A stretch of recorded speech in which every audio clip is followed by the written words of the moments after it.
સમાચાર જૂનાગઢથી ગિરનાર પર સિંહના હુમલા રોકવા માટે સરકારે મોટો નિર્ણય કર્યો છે। સિંહના હુમલાની ઘટનાઓ રોકવા એક્શન પ્લાન તૈયાર કરાયો છે। ગિરનાર પર્વતના સીડી વિસ્તારમાં 25 ટ્રેકર નિયુક્ત કરવામાં આવશે। સંવેદનશીલ વિસ્તારમાં ચેકપોસ્ટ ઊભી કરવામાં આવશે।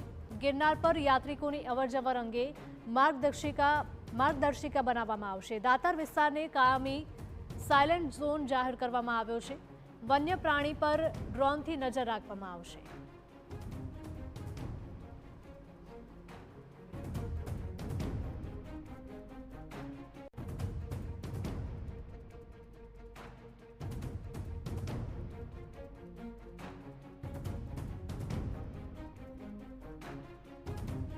જે આ દાતારના આખી સીડી વિસ્તાર છે એમાં 25 જેટલા નવા ટ્રેકરોની નિમણૂક કરીને સુરક્ષા વધારવાનું અને જે સંવેદનશીલ વિસ્તાર છે ત્યાં એક કાયમી ચેકપોસ્ટનું નિર્માણ કરવાનું અને આ યાત્રાળુઓ છે એ યાત્રાળુઓની અવરજવર બાબતે અને એની સંખ્યા બાબતે સંબંધિત વિભાગના અધિકારીઓ, ત્યાંના જનપ્રતિનિધિઓ એમને સાથે રાખીને એક સ્ટાન્ડર્ડ ઓપરેશન પ્રોસિજર નક્કી કરવાનું પણ આ મિટિંગમાં નક્કી કરવામાં આવ્યું છે।